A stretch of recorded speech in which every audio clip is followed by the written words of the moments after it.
SVG just unmatched at Chicago, and we saw right before we went on the air, Bob Pockris tweeted that the official results tech completed. Shane van Gisbergen is officially your winner. Just absolutely unmatched at Chicago. Now has 2 wins here at this track, second win of the year, second win in 4 races. Granted, we've had 2 road course races, then 2 ovals, but when it comes to the playoff grid, this is where it gets really interesting. 2 wins, fourth ranked, and we now have Sonoma the next race weekend for the Cup Series. SVG, he could tie Hamlin, Larson, Bell with 3 wins. He won here in the Xfinity Series last year. Big battle with Austin Hill in the Xfinity Series. With the 2 wins, and I almost feel like he is not distracted by this bracket challenge where we'll get into later on. Is SVG and that 88 team peaking at the right moment? I would say they're peaking at an appropriate moment. I think we all kind of assumed when the 88 team got called up for a full-time opportunity in the Cup Series that once the road course stretch started to hit the schedule is when we'd start to see SVG start to roll into victory lane, and it turns out that's exactly what's happened. I do think that some, including myself, thought that he would have a stronger run at Coda and probably come away with that victory, but it just didn't end up panning out that way because he just didn't quite have restarts down just yet. With all that said, I feel like until I see them get a top 10 on an oval, I'm really not going to take them seriously as a playoff threat. I hope that doesn't disappoint too many people, but that's just the fact of the matter. You have a guy that is really good at one style of track, and when we go to the normal style of racetrack that we go to, he's just not present. He's somewhere mired back below 20th place more often than not. And that's not a dig at him. He's still learning these things. As I mentioned in our pre-race show earlier, Daniel Suarez mentioned that he didn't start oval racing until he was 17, and because of that, he feels like he's behind some of the younger drivers like Connor Zilic, for instance, who has, had a little bit more time to get his feet wet in oval racing and things like that. So while it is a good thing that SVG and that 88 team in their first season together, and again, that really can't be, swept away behind all of this. This is a team that was essentially the 71 team at Spire Motorsports last year that fielded the Zane Smith entry. But with their first year alongside SVG, you've got to be really, really excited about the results that they've put up if you're Trackhouse Racing. But at the same time, the reality is that they are still around like 30th in points because at the ovals, they just aren't as strong. So until I start seeing some major strides in oval results and performance, I'm really just not going to take this team seriously as like a legitimate like playoff threat. So while today is good and next week probably will be as well for the 88 team, I wouldn't take it as a sign of like this team starting to, hit its stride as far as becoming a weekly contender. They're still really strong at one style of track and not too great really everywhere else. I would agree with just about all your points there. When it comes to the road courses, this is what SVG was hired to do: go out there and get the wins.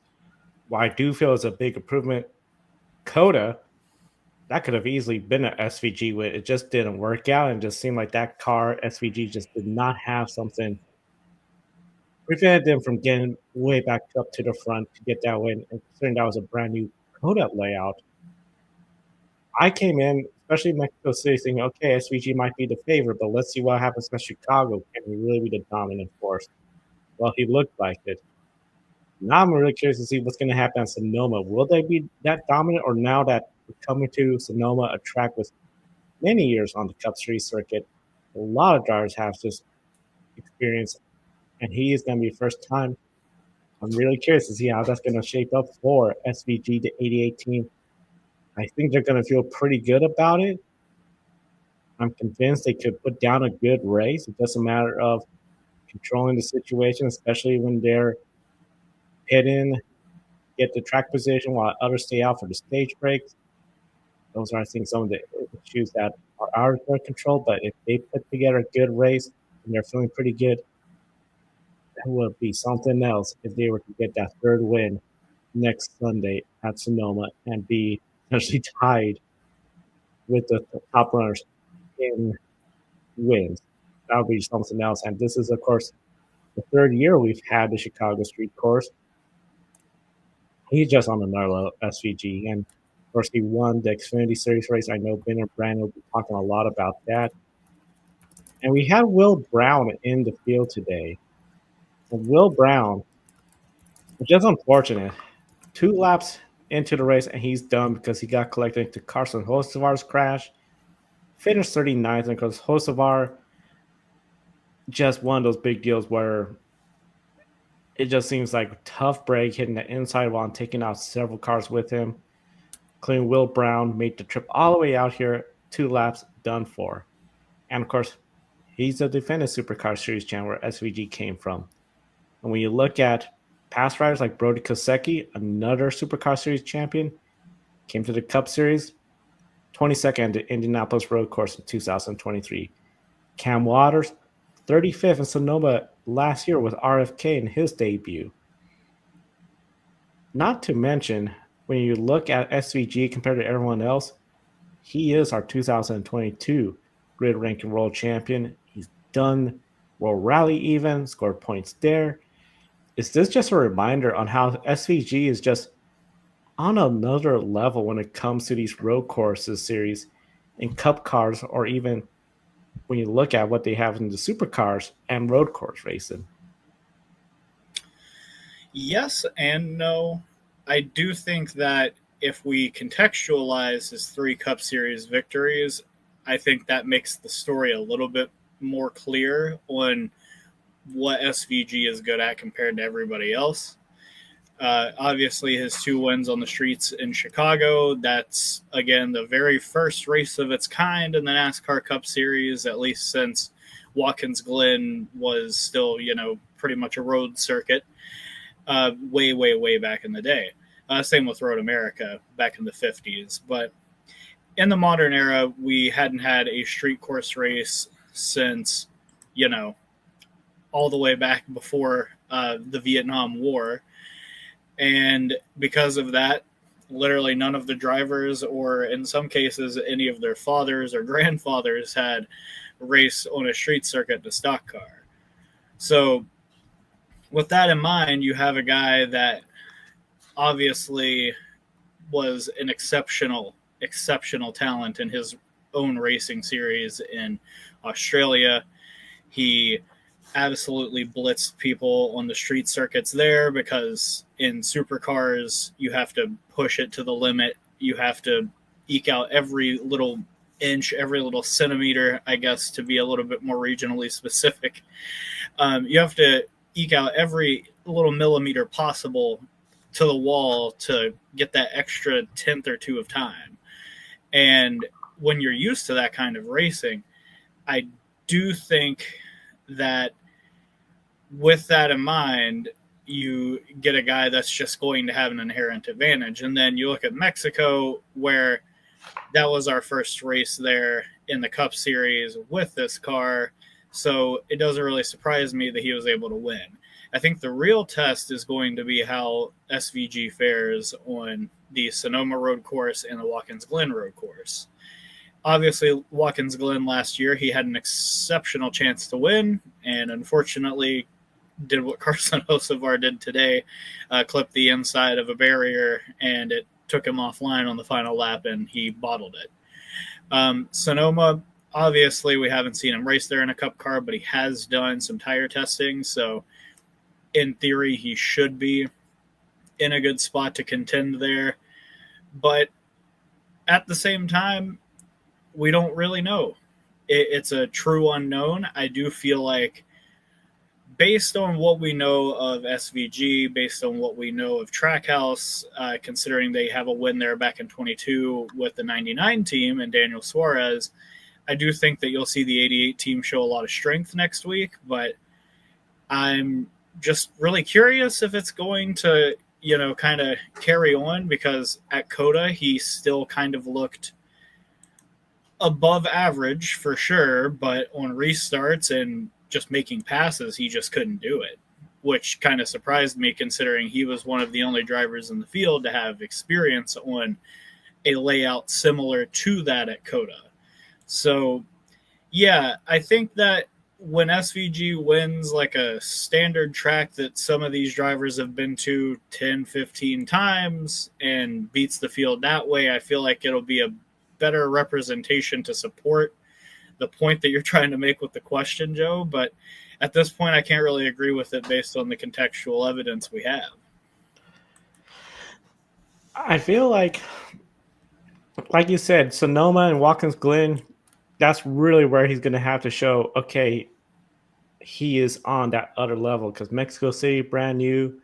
Chicago, while this is our third year, is just such a different animal. I feel it's just hard for everyone to really get a hold of. And just SVG, you sometimes have a driver that just, with a certain track, they're just unstoppable. I know we talked about, like, in the past, Harvick, Phoenix, unstoppable. I'll throw in there Iowa, Joseph Newgarden, unstoppable so far. Um, SVG, Chicago, that just looks unstoppable. And in fact, in the chat room, Denver say they should rename the Chicago Street Course Autodrome Van Gisbergen. I mean, really, he had last year under control until Chase Briscoe took him out. And then this is why SVG is a living legend in supercars, and the Cup field is now needing to change their game because SVG is toying with them in front or behind.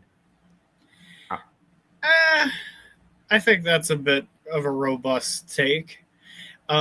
Again, to harken back to that Daniel Suarez interview he had on the Dale Jr. Download, he kind of alluded to the fact that when you're transitioning from strictly road course racing to oval racing, you kind of have to reorient how you do things inside the car, which I'm sure SVG has been struggling with on the ovals, to kind of flip everything. So if the entire Cup Series field needs to completely re-engineer how they drive based on how one guy does it, then SVG needs to re-engineer how he drives at the ovals to get better just like them. You see how it's kind of a catch-22? Like, it's not one of those things to me that's like really black and white. Like, yes, he does a certain thing with his feet in the car and with the three pedals on the ground that do make a bit of a difference. But at the same time, I feel like, honestly, the crew chiefs need to do a little bit better of a job and put their drivers in better positions. I mean, today, at most, SVG's strongest contender was Ty Gibbs, who was hardly ever up front for much of the day and had worse tires towards the end of the race. So it wasn't even really a fair fight. And I don't really think, based on what we've seen thus far out of Shane van Gisbergen in the NASCAR Cup Series, you're going to beat him with a fair fight.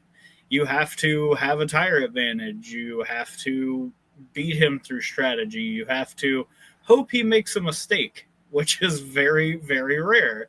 As we saw at Watkins Glen last year, it was probably the only mistake on a road course he really made all season outside of plowing into Austin Hill's bumper at Coda in the Xfinity Series. So while I do agree to some extent that the drivers definitely have to improve on the road courses to try to keep up with the guy, they've had his data for 2 years and can't do it. Like, it's at this point, it's just something he does different and does better than everybody else that they simply can't adapt to because of years of muscle memory.